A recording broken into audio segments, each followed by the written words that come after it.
Bapak, saudara yang diberkati Tuhan, ya, salam sukacita bagi kita semua, seluruh jemaat, seluruh sahabat-sahabat dalam pergumulan kita setiap hari. Kita selalu dituntun dan bisa bertemu dengan Tuhan. Hidup kita selalu menjadi sebuah proses yang berlanjut. Nah, Rasul Paulus mengajarkan kepada kita semua bagaimana hidup yang berakar dan bertumbuh di dalam Kristus itu menjadi sesuatu yang kuat bagi kita semua. Mari kita membuka dan membaca firman Tuhan dalam 2 Kolose pasal 2 ayat 6 sampai 7. Kolose 2 ayat 6 dan 7. Kamu telah menerima Kristus Yesus Tuhan kita. Karena itu hendaklah hidupmu tetap di dalam Dia. Hendaklah kamu berakar di dalam Dia dan dibangun di atas Dia. Hendaklah kamu bertambah teguh dalam iman yang telah diajarkan kepadamu, dan hendaklah hatimu berlimpah dengan syukur.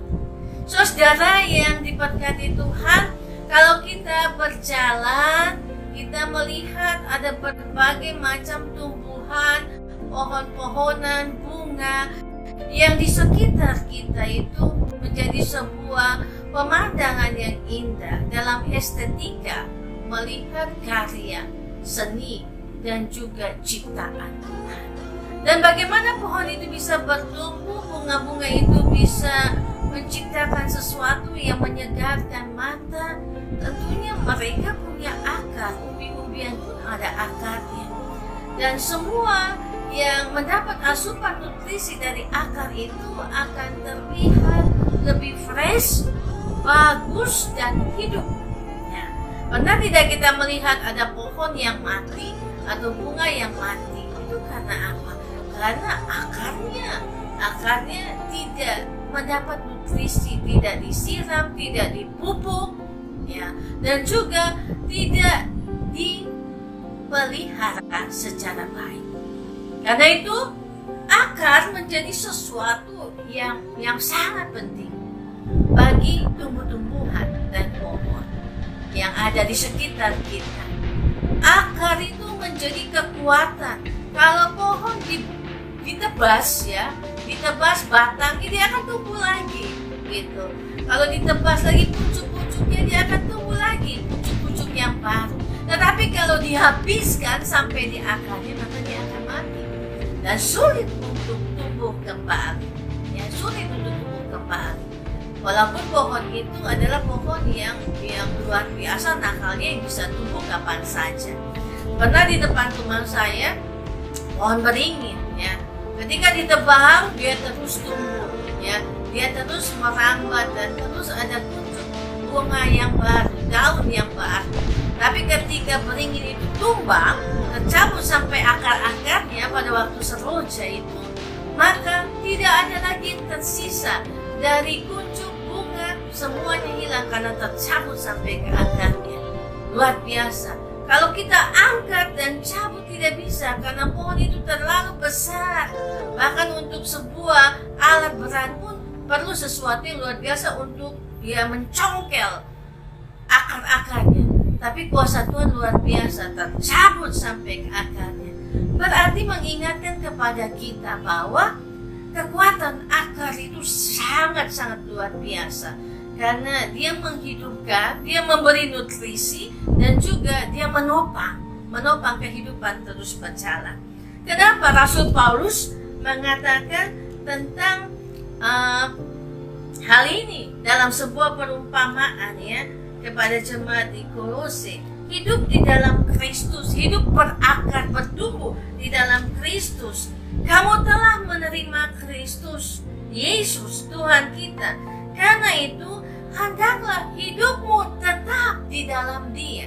Tetap itu tidak berubah, tetap itu stay di situ saja. Tetap itu Dia akan terus berada di tempat itu. Hidup kita dikatakan tetap di dalam Dia, tidak berubah. di dalam Kristus yang memberikan kehidupan kepada kita. Karena apa? Karena kita sudah menerima Kristus Yesus. Menerima Kristus Yesus sebagai Tuhan dan Juru Selamat kita. Menerima Kristus Yesus untuk hidup tetap di dalam Dia. Menerima itu harus dengan kedua tangan terbuka. Menerima itu harus memakai hati. Kenapa kita yang sudah menerima Kristus harus tetap hidup tinggal di dalam Dia? Sebab orang yang sudah menerima dengan segenap hati, hidupnya akan terus ada. Dan dalam kesetiaan, loyalitas kita, ketaatan kita, kita ada hidup bersama dengan orang yang kita kasih segenap hati. Engkau telah menerima Kristus, hendaklah hidupmu tetap dibangun di dalam Dia. Hendaklah hidupmu tetap bersama dengan Kristus. Hidup bersama itu tidak mudah, apalagi hidup tetap di dalam kebersamaan itu.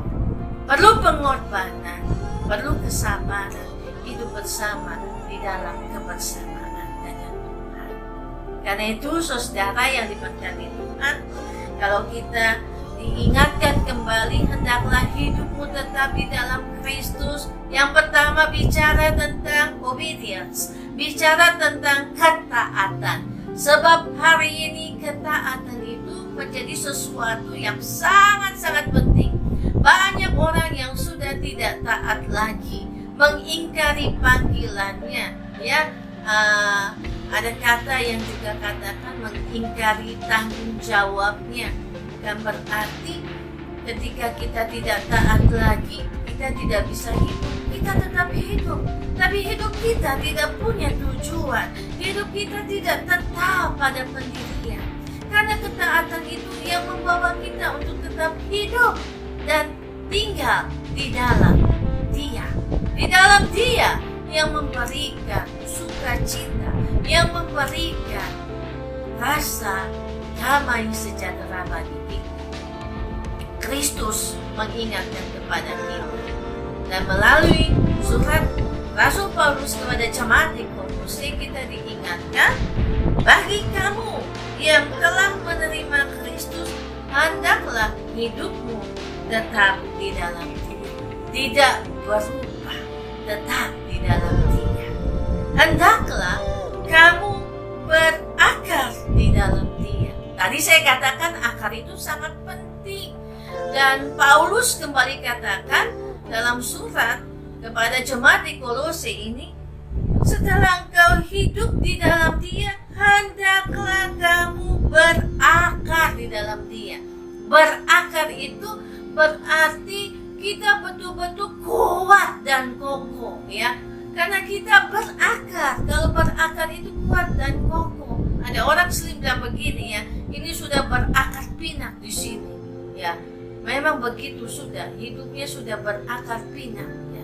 Kalau sudah berakar pinak itu sudah ada banyak cabang-cabang dan akarnya semakin banyak, sangat sulit sekali untuk dilepaskan, sangat sulit sekali untuk ditebang, untuk dipisahkan. Nah, hidupmu berakar di dalam Kristus, engkau sulit dipisahkan, engkau sulit ditebang, engkau sulit untuk dibinasakan dan dihancurkan karena akarnya melekat. Hendaklah hidupmu tetap di dalam Dia, hendaklah hidupmu berakar di dalam Dia, berakar di dalam Dia.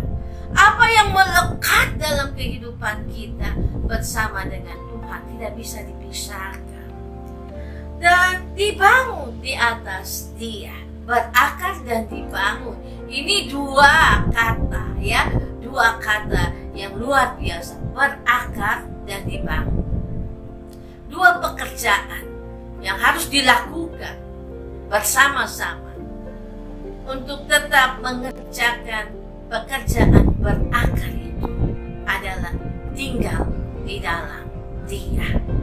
Dan untuk dibangun itu juga harus punya dasar yang kuat, fondasi yang kuat. Dia harus berakar di dalamnya. Sama seperti sebuah bangunan yang kita lewati setiap hari, mungkin yang kita tinggal, bangunan rumah kita, kelihatannya megah dan kokoh. Karena apa? Karena pondasinya kuat. Dia berakar ya. Pondasinya kuat. Kalau pondasi itu adanya di bawah, tidak ada pondasi di atas. Tidak ada. Semua orang bilang peletakan batu pertama kita mendirikan pondasi. Pondasi itu di bawah. Jadi pondasi itu di bawah ditutup, baru ada sebuah bangunan yang besar di atas pondasi itu yang tertutup. Pondasinya nggak kelihatan, tapi bangunan yang megah itu, wah, luar biasa. Orang akan melihat betapa megahnya bangunan itu. Karena apa? Dan kuatnya bangunan itu karena pondasinya kuat, ya. Seperti gedung bertingkat, ya, pencakar langit sekalipun, dia punya cakar ayam di bawah, pondasinya kuat luar biasa, ada di bawah. Lalu gedung itu, rumah itu bisa berdiri dan kelihatan luar biasa karena pondasinya yang baik, berakar dan dibangun di dalamnya. Ini bicara tentang sebuah kedalaman iman yang luar biasa. Manusia berakar dan dibangun adalah sebuah komitmen iman untuk dibangun bersama. Dasar fondasi kita harus berakar di dalam Dia, supaya kita dibangun menjadi bangunan yang luar biasa bagi Allah. Hidupmu berakar dan dibangun di atas Dia. Jadi bangunan itu selalu ada di atas. Yang jadi fondasi itu selalu menopang, sehingga fondasi yang kuat akan menopang bangunan di atas itu secara baik. Kalau hidup kita berakar, dibangun di dalam Kristus dalam sebuah fondasi yang kuat, maka yang terlihat itu adalah bukan hanya kemegahan dan kemewahan, tapi yang terlihat adalah keagungan dan karya Allah yang luar biasa. Keagungan dan karya Allah yang dilihat, yang dinikmati, karena dibangun di atas fondasi yang kuat. Hidup kita akan menjadi hidup yang bermakna ketika kita juga terlihat indah, terlihat baik dalam teladan hidup kita, sebab fondasinya dibangun di dalam Kristus seperti bangunan yang megah. Itulah kemegahan hidup kita kalau tetap tinggal, berakar dan dibangun oleh Kristus. Hendaklah kamu bertambah teguh dalam iman yang telah diajarkan kepadamu, dan hendaklah hatimu melimpah dengan syukur. Tadi saya katakan bahwa akar dan bangunan itu bicara tentang sebuah fondasi iman hidup orang percaya. Jadi fondasi iman yang kuat akan membuat kita bisa teguh, ya, bisa teguh dalam menghadapi berbagai tantangan. Saya tidak katakan masalah, ya, karena masalah bisa dicari-cari, masalah selalu ada di sekitar kita yang dicari-cari. Bahkan kita tidak pernah cari masalah, orang cari masalah dengan kita. Tapi saya katakan tantangan, sebab tantangan itu membuat kita mempunyai sebuah daya juang untuk bisa melampauinya. Oh, ini tantangan pertama, saya akan mencobanya. Kita bisa melewati. Tantangan yang kedua, saya akan mencobanya. Kita bisa melewati. Tantangan yang ketiga, demikian juga. Tantangan itu adalah sebuah daya juang dan usaha untuk kita melewatinya. Tapi kalau masalah itu membutakan, bahkan mematikan langkah kita. Wah, ini masalah terlalu besar bagi saya tidak bisa. Tambah lagi masalah, terlalu banyak masalah dalam kehidupan saya. Akhirnya masalah itu membuat saya mati, karena tidak bisa berjalan kembali. Hidup ini bukan dengan banyak masalah. Hidup orang percaya itu melewati tantangan demi tantangan. Ya, siapa bisa gitu? Siapa berani, ya? Siapa berani melewati tantangan? Dia akan bisa memenangkan pertandingan itu untuk melewati tantangan berikutnya. Iman ini bicara juga tentang komitmen iman kita. Iman kita melewati tahap-tahap dalam tantangan-tantangan yang kita hadapi. Tapi bersama dengan Tuhan, kita dimampukan untuk melewati tantangan itu secara baik. Kalau apa? Berakar dan bertumbuh di dalam firman-Nya, berakar dan bertumbuh, dibangun di dalam Kristus. Hendaklah hatimu melimpah dengan syukur. Melimpah itu terlalu banyak, melimpah itu tidak bisa dibendung lagi, ya. Berlimpah sukacita di hatiku, di hatiku, berlimpah sukacita di hatiku, tetap di hatiku. Aku bersyukur, bersukacita, kasih Tuhan diam di dalamku. Aku bersyukur, bersukacita, kasih Tuhan diam di dalamku. Sukacita, ucapan syukur bisa berlimpah di hati kita. Kalau apa? Kasih Tuhan ada di dalammu, berakar di dalam Tuhan, dibangun di dalam Kristus Tuhan. Jadi kita bisa merasakan sukacita itu berlimpah dalam hidup kita. Karena apa? Kasih Tuhan tinggal di dalamku. Tinggallah di dalam Kristus. Teruslah mempunyai akar yang kuat. Karena dengan akar yang kuat, kita akan menjadi orang-orang yang kuat. Kuat di dalam Tuhan, menghadapi tantangan ke depan. Tantangan ke depan terlalu banyak, tapi kita tidak boleh kalah. Kita harus bisa melewati tantangan-tantangan itu dengan sebuah keberanian, dengan sebuah komitmen. 2023 tantangan kita semakin banyak, tapi tetaplah berakar, bertumbuh di dalam Kristus. Resesi ekonomi, krisis-krisis secara global yang terjadi bagi pangan dunia, pangan lokal, mari kita melewati tantangan itu. Siap tidak terima tantangan? Siapa berani menerima tantangan? Dia akan memenangkannya dengan Tuhan. Hidup kita setiap hari adalah melewati tantangan bersama dengan Tuhan.